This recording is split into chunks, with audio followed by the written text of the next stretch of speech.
the Snow Queen. Once upon a time, there was a wicked sprite. Indeed, he was the most mischievous of all sprites.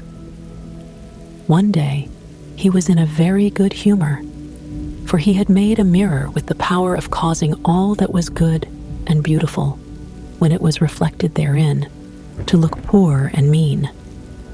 But that which was good for nothing and looked ugly was shown magnified and increased in ugliness. In this mirror, the most beautiful landscapes looked like boiled spinach, and the best persons were turned into frights, or appeared to stand on their heads. Their faces were so distorted that they were not to be recognized, and if anyone had a mole, you might be sure that it would be magnified and spread over both nose and mouth. "That's glorious fun," said the sprite. If a good thought passed through a man's mind, then a grin was seen in the mirror, and the sprite laughed heartily at his clever discovery. All the little sprites who went to his school, for he kept a sprite school, told each other that a miracle had happened, and that now only, as they thought, it would be possible to see how the world really looked. They ran about with the mirror, and at last there was not a land or a person who was not represented distorted in the mirror. So then they thought they would fly up to the sky and have a joke there. The higher they flew with the mirror, the more terribly it grinned. They could hardly hold it fast. Higher and higher still they flew, nearer and nearer to the stars, when suddenly the mirror shook so terribly with grinning that it flew out of their hands and fell to the earth, where it was dashed in 100 million and more pieces. And now it worked much more evil than before, for some of these pieces were hardly so large as a grain of sand, and they flew about in the wide world, and when they got into people's eyes, there they stayed. And then people saw everything perverted, or only had an eye for that which was evil. This happened because the very smallest bit had the same power which the whole mirror had possessed. Some persons even got a splinter in their heart, and then it made one shudder, for their heart became like a lump of ice. Some of the broken pieces were so large that they were used for window panes, through which one could not see one's friends. Other pieces were put in spectacles, and that was a sad affair when people put on their glasses to see well and rightly. Then the wicked sprite laughed till he almost choked, for all this tickled his fancy. The fine splinters still flew about in the air, and now we shall hear what happened next. Second story. A little boy and a little girl.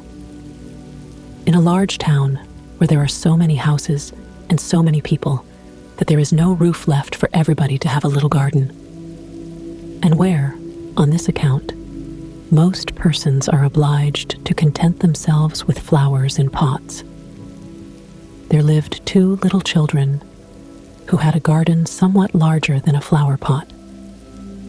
They were not brother and sister, but they cared for each other as much as if they were. Their parents lived exactly opposite. They inhabited two garrets, and where the roof of the one house joined that of the other, and the gutter ran along the extreme end of it, there was to each house a small window. One needed only to step over the gutter to get from one window to the other. The children's parents had large wooden boxes there, in which vegetables for the kitchen were planted, and little rosa trees besides. There was a rose in each box, and they grew splendidly. They now thought of placing the boxes across the gutter, so that they nearly reached from one window to the other, and looked just like two walls of flowers. The tendrils of the peas hung down over the boxes, and the rose trees shot up long branches, twined round the windows, and then bent towards each other. It was almost like a triumphant arch of foliage and flowers. The boxes were very high, and the children knew that they must not creep over them. So they often obtained permission to get out of the windows to each other and to sit on their little stools among the roses, where they could play delightfully. In winter, there was an end of this pleasure. The windows were often frozen over, but then they heated copper farthings on the stove and laid the hot farthing on the window pane, and then they had a capital peephole, quite nicely rounded, and out of each peeped a gentle, friendly eye. It was the little boy and the little girl who were looking out. His name was Kay, hers was Gerda. In summer, with one jump, they could get to each other. But in winter, they were obliged first to go down the long stairs, and then up the long stairs again. And out of doors, there was quite a snowstorm. "It is the white bees that are swarming," said Kay's old grandmother. "Do the white bees choose a queen?" asked the little boy, for he knew that the honeybees always have one. "Yes," said the grandmother. "She flies where the swarm hangs in the thickest clusters. She is the largest of all, and she can never remain quietly on the earth, but goes up again into the black clouds. Many a winter's night, she flies through the streets of the town and peeps in at the windows, and they then freeze in so wondrous a manner that they look like flowers." "Yes, I have seen it," said both the children, and so they knew that it was true. "Can the Snow Queen come in?" said the little girl. "Only let her come in," said the little boy. "Then I'd put her on the stove, and she'd melt." And then his grandmother patted his head and told him other stories. In the evening, when little Kay was at home and half undressed, he climbed up on the chair by the window and peeped out of the little hole. A few snowflakes were falling, and one, the largest of all, remained lying on the edge of a flower pot. The flake of snow grew larger and larger, and at last it was like a young lady, dressed in the finest white gauze, made of a million little flakes like stars. She was so beautiful and delicate, but she was of ice, of dazzling, sparkling ice, yet she lived. Her eyes gazed fixedly, like two stars, but there was neither quiet nor repose in them. She nodded towards the window and beckoned with her hand. The little boy was frightened and jumped down from the chair.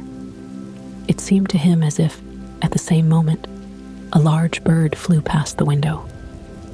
The next day, it was a sharp frost, and then the spring came. The sun shone, the green leaves appeared, the swallows built their nests, the windows were opened, and the little children again sat in their pretty garden, high up on the leads at the top of the house.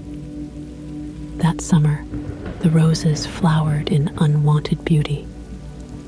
The little girl had learned a hymn in which there was something about roses, and then she thought of her own flowers, and she sang the verse to the little boy, who then sang it with her. "The rose in the valley is blooming so sweet, and angels descend there the children to greet." And the children held each other by the hand, kissed the roses, looked up at the clear sunshine, and spoke as though they really saw angels there. What lovely summer days those were! How delightful to be out in the air, near the fresh rose bushes, that seem as if they would never finish blossoming. Kay and Gerda looked at the picture book full of beasts and of birds, and it was then, the clock in the church tower was just striking 5, that Kay said, "Oh, I feel such a sharp pain in my heart, and now something has got into my eye." The little girl put her arms around his neck. He winked his eyes. Now there was nothing to be seen.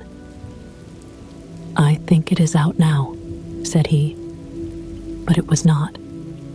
It was just one of those pieces of glass from the magic mirror that had got into his eye. And poor Kay had got another piece right in his heart. It will soon become like ice. It did not hurt any longer, but there it was. "What are you crying for?" asked he. "You look so ugly. There's nothing the matter with me." "Ah," said he at once, "that rose is cankered. And look, this one is quite crooked. After all, these roses are very ugly. They are just like the box they are planted in." And then he gave the box a good kick with his foot and pulled both the roses up. "What are you doing?" cried the little girl. And as he perceived her fright, he pulled up another rose, got in at the window, and hastened off from dear little Gerda. Afterwards, when she brought her picture book, he asked, "What horrid beasts have you there?" And if his grandmother told them stories, he always interrupted her. Besides, if he could manage it, he would get behind her, put on her spectacles, and imitate her way of speaking. He copied all her ways, and then everybody laughed at him. He was soon able to imitate the gait and manner of everyone in the street. Everything that was peculiar and displeasing in them, that Kay knew how to imitate, and at such times all the people said, "The boy is certainly very clever." But it was the glass he had got in his eye, the glass that was sticking in his heart, which made him tease even little Gerda, whose whole soul was devoted to him. His games now were quite different to what they had formerly been. They were so very knowing. One winter's day, when the flakes of snow were flying about, he spread the skirts of his blue coat and caught the snow as it fell. "Look through this glass, Gerda," said he. And every flake seemed larger and appeared like a magnificent flower or beautiful star. It was splendid to look at. "Look, how clever," said Kay. "That's much more interesting than real flowers. They are as exact as possible. There is not a fault in them, if they did not melt." It was not long after this that Kay came one day with large gloves on and his little sledge at his back, and bawled right into Gerda's ears, "I have permission to go out into the square where the others are playing." And off he was in a moment. There, in the marketplace, some of the boldest of the boys used to tie their sledges to the carts as they passed by, and so they were pulled along and got a good ride. It was so capital. Just as they were in the very height of their amusement, a large sledge passed by. It was painted quite white, and there was someone in it, wrapped up in a rough white mantle of fur, with a rough white fur cap on his head. The sledge drove round the square twice, and Kay tied on his sledge as quickly as he could, and off he drove with it. On they went quicker and quicker into the next street, and the person who drove turned round to Kay and nodded to him in a friendly manner, just as if they knew each other.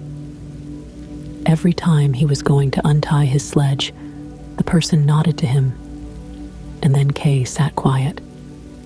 And so on they went till they came outside the gates of the town. Then the snow began to fall so thickly that the little boy could not see an arm's length before him. But still on he went, when suddenly he let go the string he held in his hand in order to get loose from the sledge. But it was of no use. Still, the little vehicle rushed on with the quickness of the wind. He then cried as loud as he could, but no one heard him. The snow drifted and the sledge flew on, and sometimes it gave a jerk as though they were driving over hedges and ditches. He was quite frightened, and he tried to repeat the Lord's Prayer, but all he could do, he was only able to remember the multiplication table. The snowflakes grew larger and larger, till at last they looked just like great white fowls. Suddenly, they flew on one side. The large sledge stopped, and the person who drove rose up. It was a lady. Her cloak and cap were of snow. She was tall and of slender figure, and of a dazzling whiteness. It was the Snow Queen. "We have traveled fast," said she, "but it is freezingly cold. Come under my bearskin." And she put him in the sledge beside her, wrapped the fur round him, and he felt as though he were sinking in a snow wreath. "Are you still cold?" asked she, and then she kissed his forehead. Ah, it was colder than ice. It penetrated to his very heart, which was already almost a frozen lump.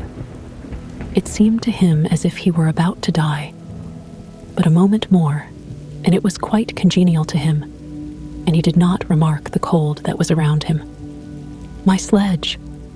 Do not forget my sledge." It was the first thing he thought of. It was there tied to one of the white chickens, who flew along with it on his back behind the large sledge. The Snow Queen kissed Kay once more, and then he forgot little Gerda, grandmother, and all whom he had left at his home. "Now you will have no more kisses," said she, "or else I should kiss you to death." Kay looked at her. She was very beautiful, a more clever or a more lovely countenance he could not fancy to himself. And she no longer appeared of ice as before, when she sat outside the window and beckoned to him. In his eyes she was perfect. He did not fear her at all, and told her that he could calculate in his head, and with fractions even, that he knew the number of square miles there were in the different countries, and how many inhabitants they contained. And she smiled while he spoke. It then seemed to him as if what he knew was not enough, and he looked upwards in the large, huge, empty space above him, and on she flew with him, flew high over the black clouds, while the storm moaned and whistled as though it were singing some old tune. On they flew over woods and lakes, over seas and many lands, and beneath them the chilling storm rushed fast. The wolves howled, the snow crackled. Above them flew large screaming crows, but higher up appeared the moon, quite large and bright.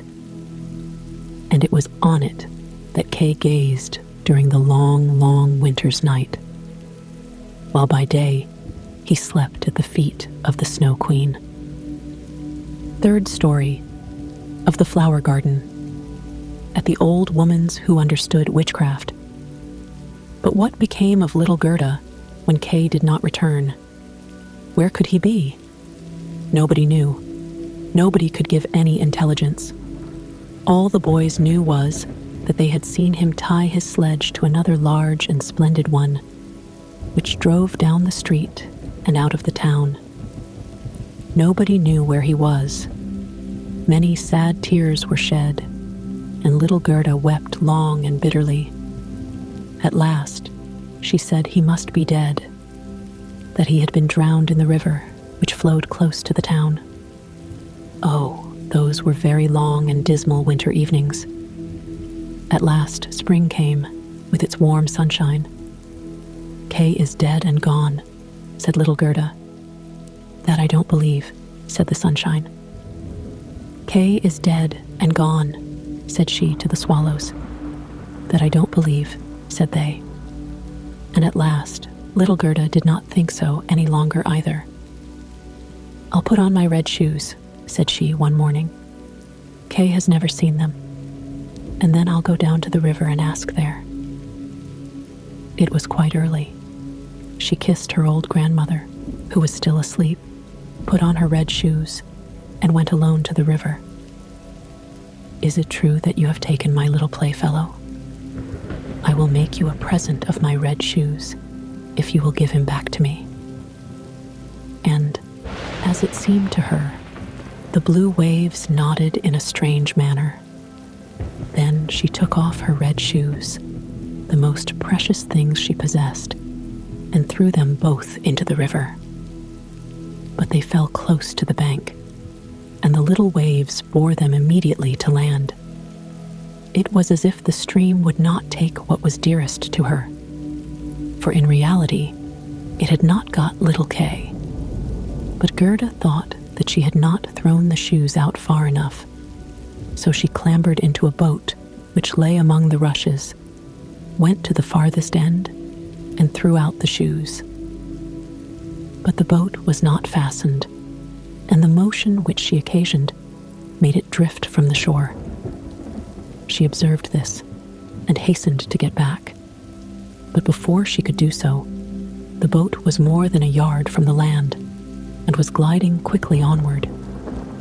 Little Gerda was very frightened and began to cry, but no one heard her except the sparrows, and they could not carry her to land, but they flew along the bank and sang as if to comfort her, "Here we are, here we are." The boat drifted with the stream. Little Gerda sat quite still without shoes, for they were swimming behind the boat, but she could not reach them because the boat went much faster than they did. The banks on both sides were beautiful, lovely flowers, venerable trees, and slopes with sheep and cows, but not a human being was to be seen. "Perhaps the river will carry me to little Kay," said she, and then she grew less sad. She rose and looked for many hours at the beautiful green banks. Presently, she sailed by a large cherry orchard, where was a little cottage with curious red and blue windows.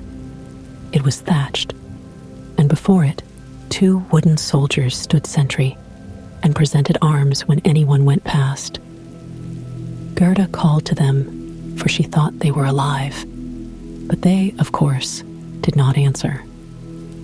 She came close to them, for the stream drifted the boat quite near the land.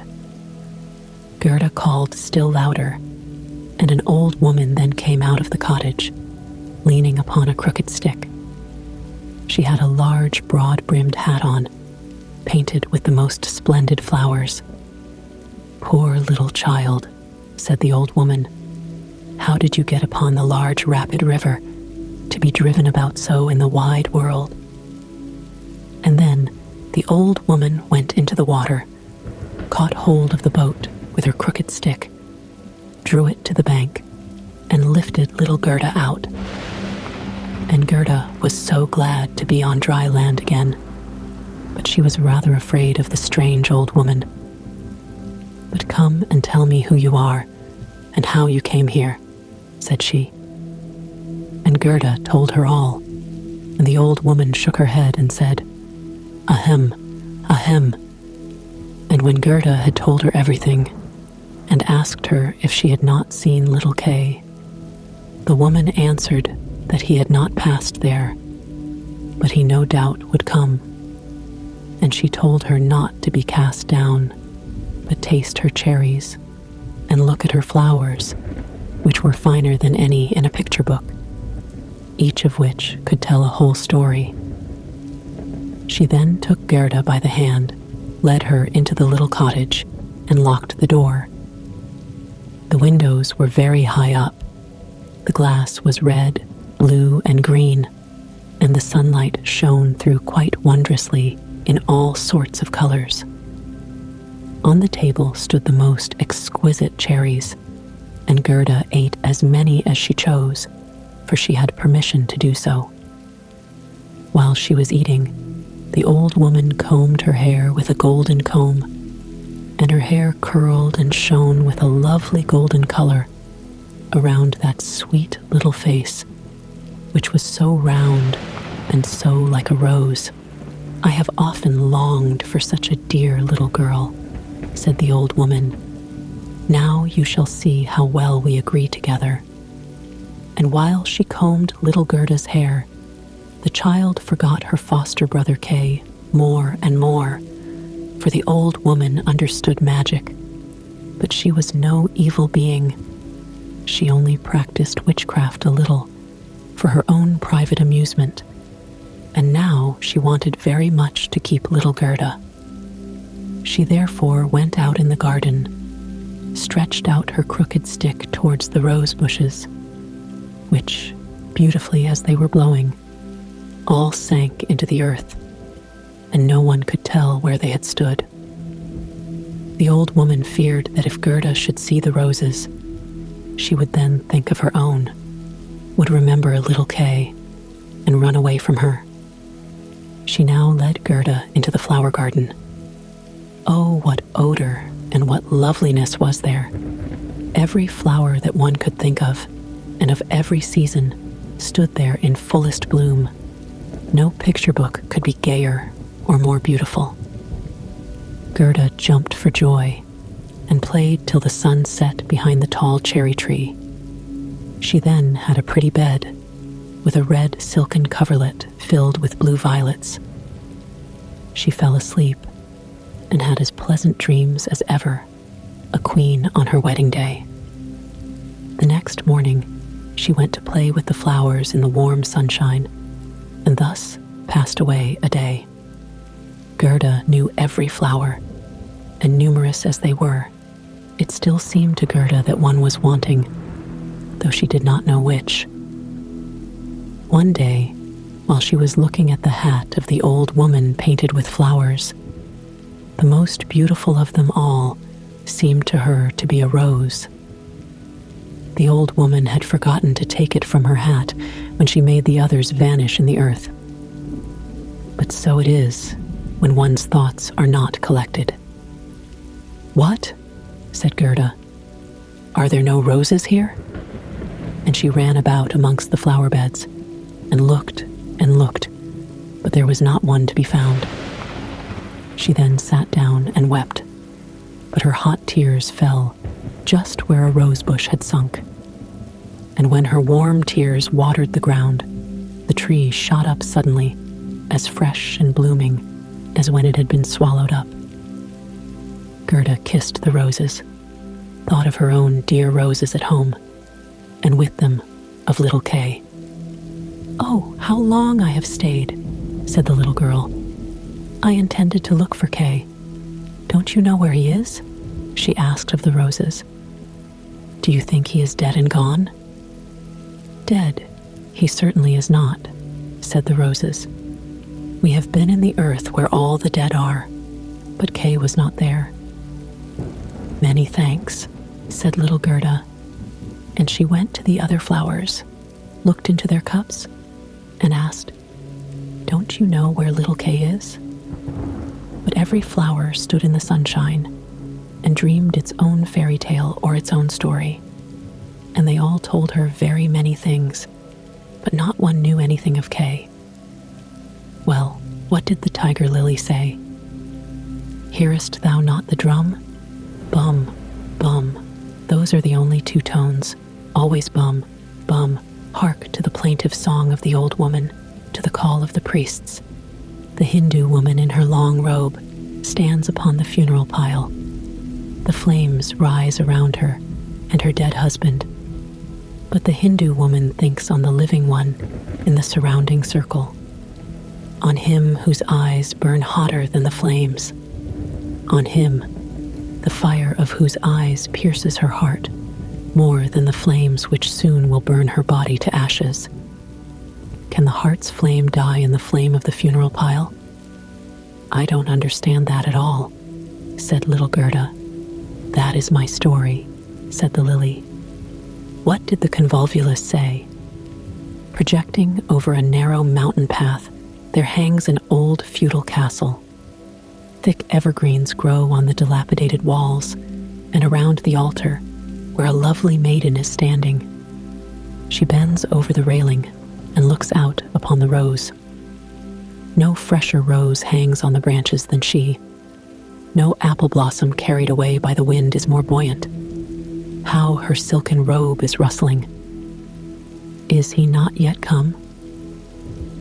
Is it Kay that you mean? Asked little Gerda. I am speaking about my story, about my dream, answered the convolvulus. What did the snowdrops say?